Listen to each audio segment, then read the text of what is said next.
जय हिंद। आइए हम आज की क्लास स्टार्ट करते हैं। देखिए, कल के क्लास में हम लोग पढ़े थे प्रश्नावली 1.2 के क्वेश्चन 1 से लेकर क्वेश्चन नंबर 4 तक, और हम क्वेश्चन 1 से क्वेश्चन 4 कंसेप्ट वाइज किए थे और हम लोग अच्छे तरीका से समझे थे। आज हम लोग करने वाले हैं प्रश्नावली 1.2 के क्वेश्चन नंबर 5। और देखिए, क्वेश्चन नंबर 5 सबसे पहले लैंग्वेज क्या कह रहा है। और आपको पता है कि हम लोग A to Z maths 10th class के इस चैनल पर हम लोग पढ़ेंगे, और आप A to Z अगर वीडियो देखते हैं तो आपका एक भी नंबर इधर उधर नहीं जाएगा 2026 के बोर्ड के एग्जाम में।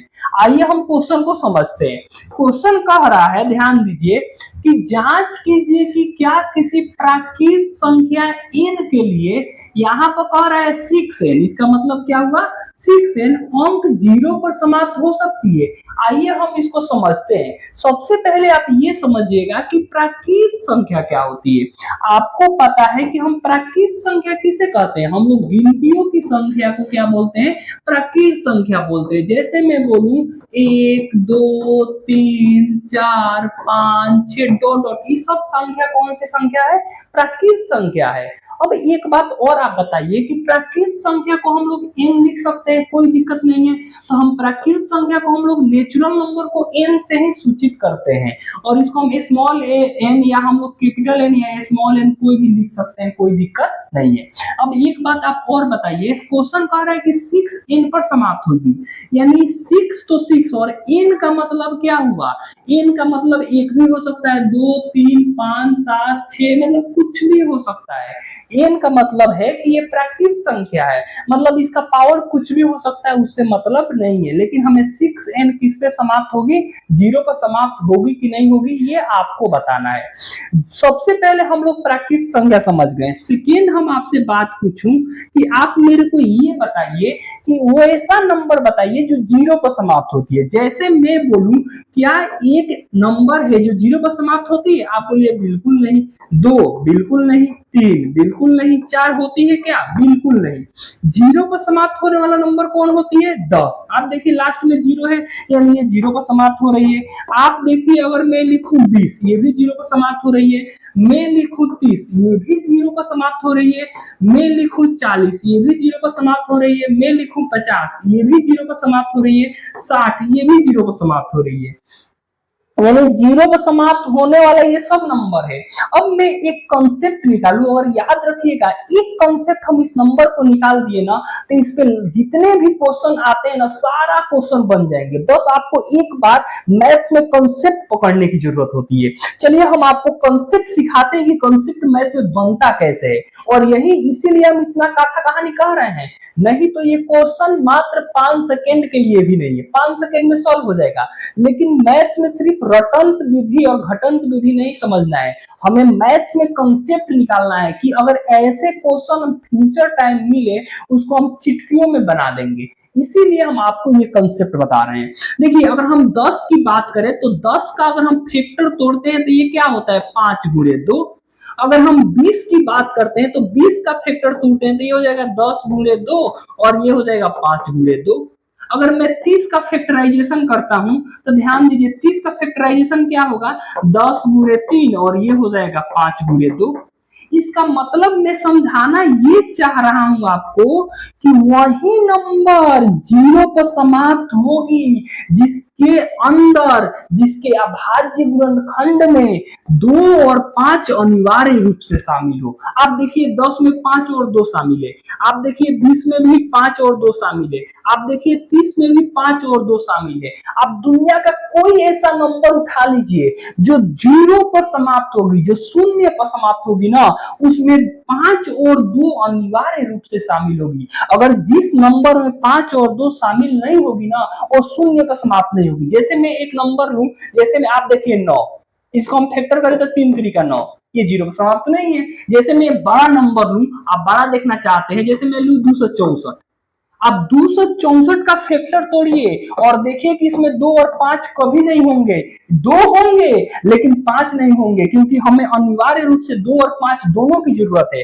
आप तोड़िए, 2 एकम 2, 2 तिहाई 6, 2 दूना 4, 6 दूना 12, ये हो जाएगा 6 दूना 12, 2 तिहाई 6, 2 तिहाई 6, ये हो जाएगा 3 एकम 3, 3 एकम 3। इसमें 2 तो है लेकिन 5 नहीं है, इसीलिए ये शून्य पर समाप्त नहीं हुई है।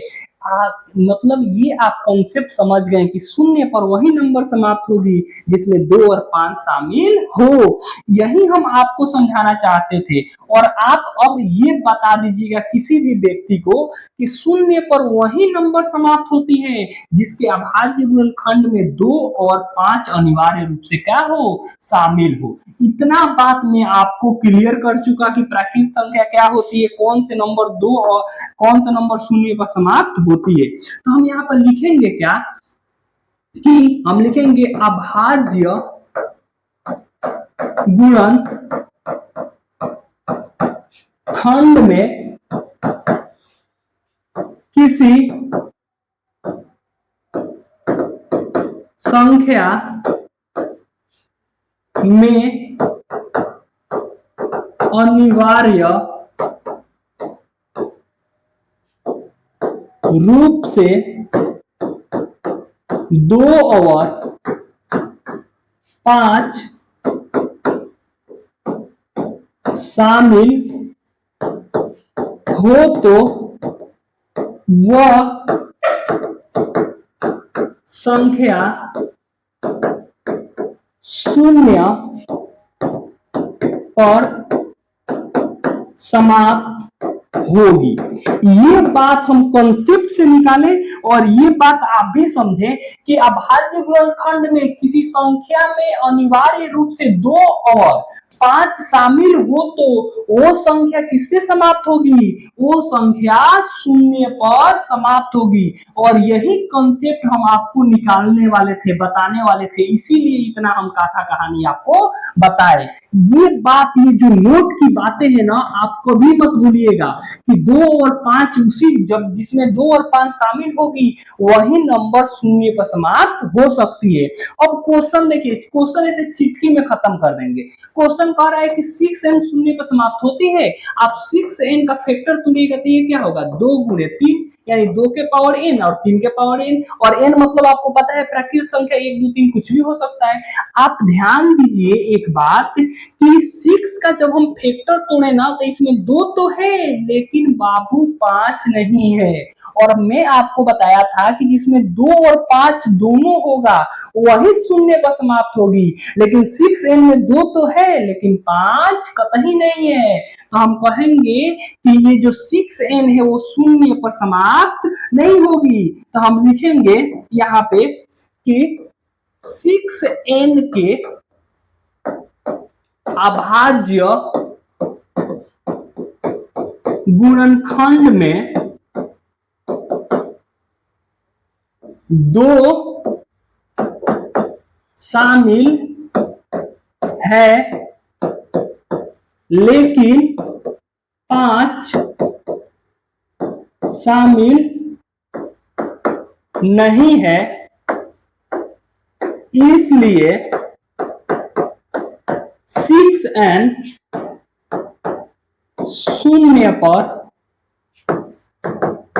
समाप्त नहीं होगी।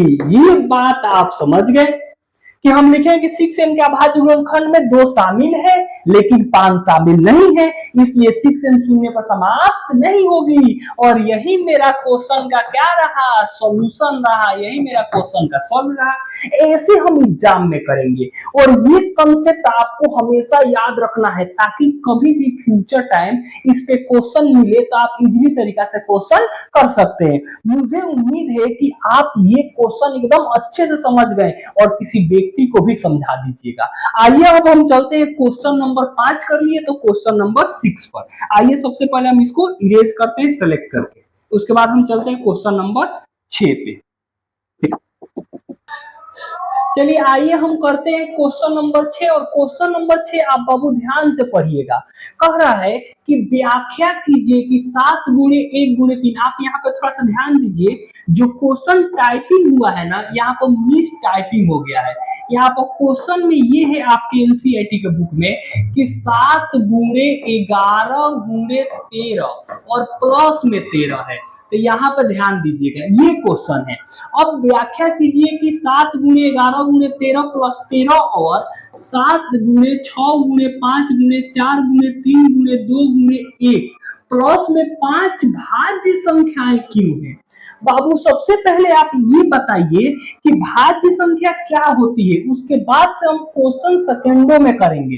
तो आपको पता है कि भाज्य संख्या हम किसे कहते हैं? जब कोई संख्या 2 या 2 से अधिक अभाज्य गुणनखंडों में टूट जाए, यानी जब कोई नंबर 2 या 2 से अधिक भागों में टूट जाती है ना बाबू, उसी को हम लोग बोलते हैं भाज्य संख्या। क्या बोलते हैं हम? उसको हम लोग बोलते हैं भाज्य संख्या। ये तो बात आपको पता चल गया। तो हम भाज्य संख्या का डिफिनेशन क्या लिखेंगे कि जब कोई संख्या 2 या 2 से अधिक में टूट जाए, 2 या 2 से अधिक में टूट जाए, उसे हम लोग क्या बोलते हैं? उसे हम भाज्य संख्या बोलते हैं। जैसे मैं एग्जांपल दूं आपको, तो आप कहिएगा 4 एक भाज्य संख्या है, क्योंकि 4 का गुणनखंड क्या हो सकता है? 2 गुणे 2 6 देखिए, 3 गुणे 2 आप 8 देखिए, 5 यहाँ पे हो जाएगा 4 गुणे 2 और ये हो जाएगा 2 गुणे 2। आप देखिए 3 भाज्य संख्या नहीं हो सकती है, क्योंकि 3 का फैक्टर 1 ही है। उसके बाद से आप देखिए 5 भी नहीं हो सकता है। अब इसका मतलब आप समझ गए होंगे कि भाज्य संख्या किसे कहते हैं? जब भाज्य किसी भी नंबर का गुणनखंड 2 या 2 से अधिक हो। आप इतना बात समझ गए ना। अब क्वेश्चन को आप सेकंडों में करिएगा।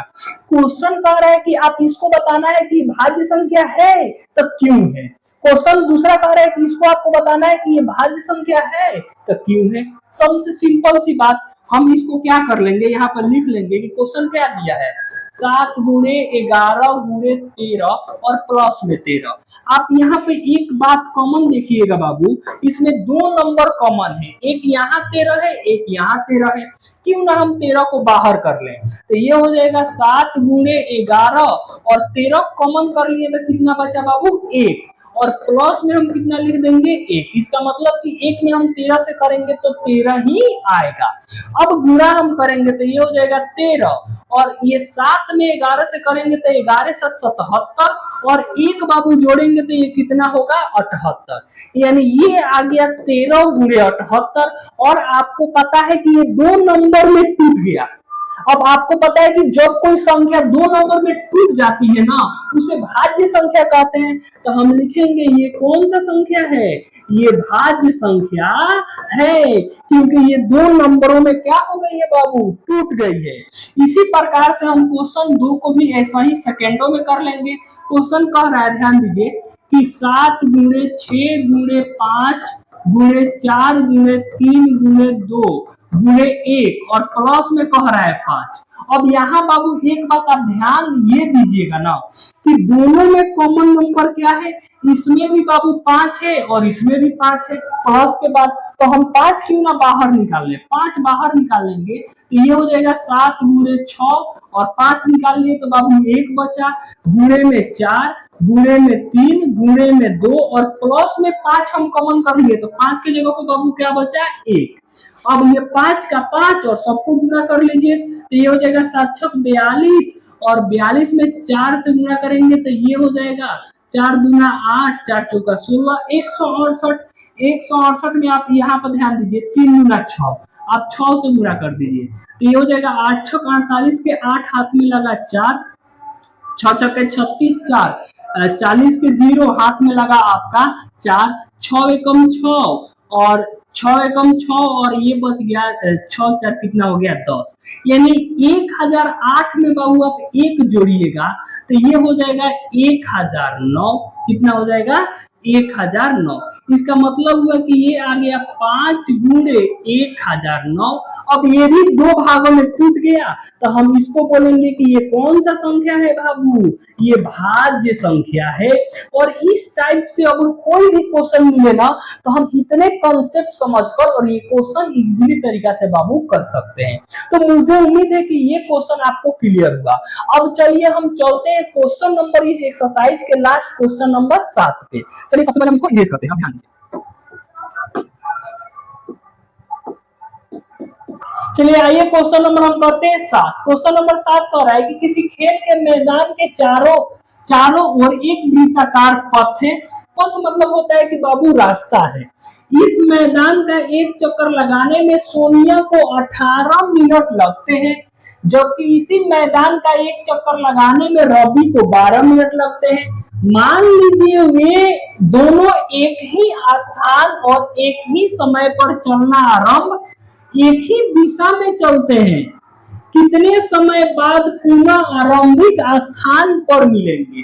बाबू इसमें ट्विस्ट ये है कि कह रहा है कि एक सोनिया लड़की है, तो मान लीजिए कि एक ये मैदान का गोल चक्र है जिसमें ये दोनों चक्कर लगाते हैं।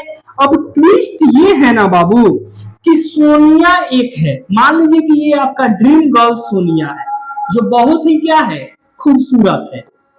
देखिए कितनी खूबसूरत है। आप इसके दांत पर मन जाइएगा, आप इसके चेहरे पर जाइएगा, इसको थोड़ा सा हम खूबसूरत सा बाल बना देते हैं। ये कौन है, ये सोनिया है।